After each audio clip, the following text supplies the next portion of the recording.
Welcome to the team. Your organization is now using ExpressVPN to keep your data secure and your connection private.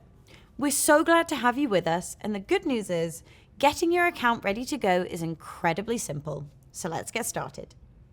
Once your administrator assigns your license, you'll find an invitation in your inbox. Heads up, this link is only active for 24 hours, so you'll want to activate it as soon as it arrives. If the link does expire, don't worry.